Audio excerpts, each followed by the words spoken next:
Hi everyone, I'm Steena. Welcome to Light My Being. So today I just want to have this raw, unedited video about spending my years coping, and now for the past year I've just been learning or relearning to live. And I want to speak about this because I spent several years in survival mode. I'd gone through abuse, narcissistic abuse more so, and also some traumatic events in my life. And within my day-to-day capacity, especially just coping with the day, I dealt with social anxiety. I was parenting and I was reparenting, and I had some physical pain to deal with as well, and the subconscious and conscious impact of traumatic events. So I was carrying a heavy load every single damn day. And you know what, guys, all I wanted to do in terms of coping was every day just make the day go by, make the day flow, make sure my children are okay, make sure the ones that I love are okay too. But the last person I was taking care of, the last person I was really asking, are you okay, is myself. And I thought, even if I'm not okay, as long as everything outside of me is okay, I am coping. That's all I need, just coping, right? But really, that's not enough to keep you going in the long run. Especially as the years go by and the older that you get, you start to feel that strain. You start to feel that, like, you feel like restricted, and eventually coping becomes boredom. It becomes lackluster, right? And I got to a point where I had to really redefine my life. And that meant relearning about life all over again, connecting to life all over again, and really pushing myself and challenging myself to just make small, impactful, and happy changes. Nothing big, nothing like, oh my gosh, if I get to this point, if I finally do this, then I'll be happy. None of that. It meant rechanging my mindset, and it meant taking small steps to just living life for me a little bit more. So with coping and with life and day-to-day living, I have to say this, we all have responsibilities. For me, it's mostly my home, my children, and they are not. I had to redefine coping and separating it as well with what I was really struggling with. And parenting was just something that was my responsibility. It wasn't necessarily something that I was coping with, but the other aspects, like the physical pain, and also like the past traumatic events, how it's impacted my thoughts for the day or the feelings of the day as well. That is, things that I was coping with.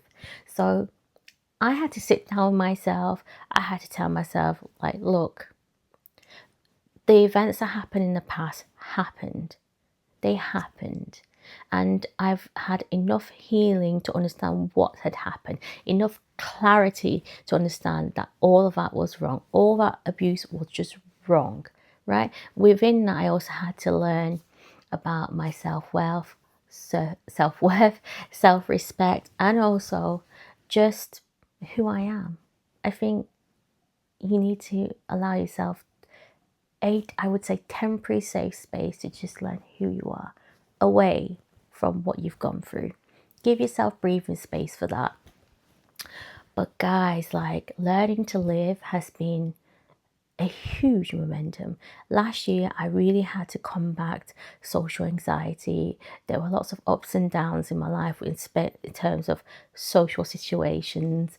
And I came through it because I said, no, I need to show up. I'm not going to hide away, because this is what happened in the past. This is how I coped with things. Whenever I felt anxious in a social space or with somebody that made me feel very uncomfortable in any capacity, right? Even engaging in conversation with them, I would just hide away. I wouldn't want to engage or connect with new people or ones that I already knew. It was very hard for me to sit comfortably with somebody and not like have my thoughts running crazy, like the anxious thoughts about did I say something wrong and all that.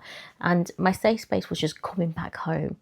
But I realized that the safe space coming back home was there to give you that safe space, but it was, in the long run, it just wasn't it just wasn't helping me handle and go through the situation really. And that's why I felt like, right, I need to show up. I need to tell myself that everybody makes mistakes, and it's okay to engage with people. You are safe. You don't have to disclose personal information if you don't feel comfortable. If you feel like someone is judging you, because we all judge everybody. That's what we do, guys. It's just a thing that humans do, right? We even judge ourselves sometimes, or all the time.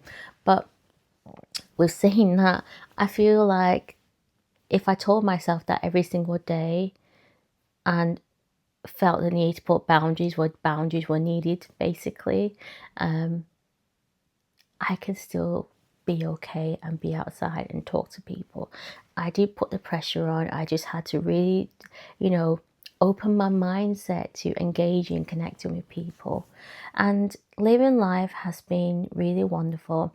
I dealt with perfectionism, especially post abuse, because when you've experienced narcissistic abuse, you have this this as a survivor, you go through this mental understanding that because of what you've gone through with the person that caused the abuse, you almost feel like you were never enough. You almost feel like everything that you did was never enough, basically. And because of that, and because of the repetition of that, it leads to you seeking perfectionism even before taking action in anything that you desire to do in life, right? So that really did halter a lot of my life, basically. But I've learned to let go of that. And the way I've learned to let go and relearn to live life again is just through little hobbies like watercolor painting. It doesn't have to be perfect. Just find some video on TikTok or social media. And I just started watercolor painting. And from there,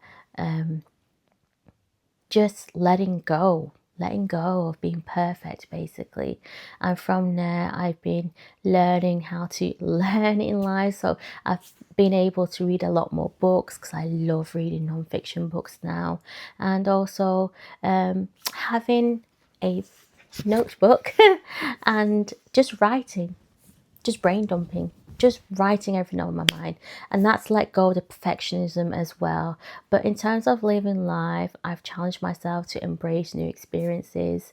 And before I go into those new experiences, I tell myself, I'm not perfect, guys. I'm not perfect. This situation does not have to be perfect. It's just an experience that I wish to engage with and I wish to have more fun with, because coping is highly stressful, guys. I don't know if you know that, right? It is severely stressful, and it got to a point where you just question, do you not just want to let go and have a bit of fun? Even if it's to do with your desires, your dreams in life, there's got to be an aspect of fun to it. There's got to be an aspect where you love it, right? And this is why I felt the need to really make this video. It's just a very raw video about my experience about coping, surviving, and learning to live. And I know it sounds really, really like learning to live. What does that mean? We just live. But it's more of valuing life, your life, and what you put into it. And it's not just about, putting a lid on things and making sure everything's okay, making sure that you are seen as you are coping, because we all care about what we look like. There's no denying that, right? But just reducing the noise of coping and really focusing on just living. So now I engage more with living by having more structure to my day-to-day, not perfectionism, but more structure. And that is knowing what you want to do for the day. I can't stress that enough, because life will give you things to cope with every day. So you just run with it, right?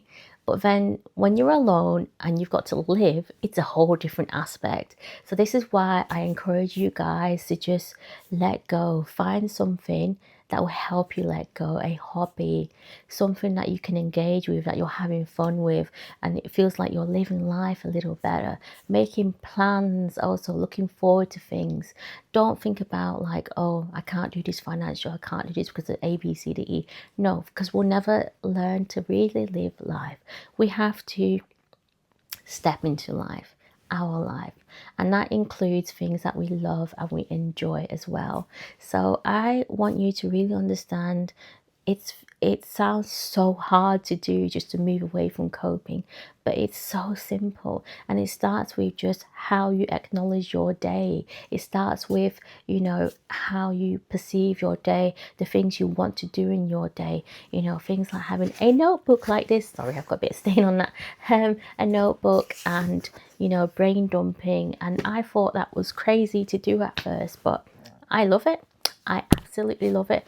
And it's giving me that time to really flow with my thoughts and really flow with life. And it's just giving me more life, and it's giving me more things to do as well. So now I'm relearning languages, and that's me, part of living life. Thinking, oh, I might go abroad one day, I might need that language, or I might want to do some online videos of practicing languages with somebody else. So that's you. So I really hope you get to that point. This was just a gentle video to have a little wake up call and say, hey, stop trying to cope. It's more about living life. It's about what you make out of your day. That's how you live life. It's not about the big things or what you've achieved. Forget all that. Put it aside. It does matter, but what matters more to you and your mental, your emotional, your physical, and even your spiritual well-being is about just living life every single day, taking the positives out of life every single day, the meaningful things in life as well. And not just coping. You are more than coping. You are a human being. You are special. We are all special. We all deserve to live a good life. And you need to tell yourself that I need to do that. I want to do that because I'm deserving of a loving and good life. Okay, take care. Bye.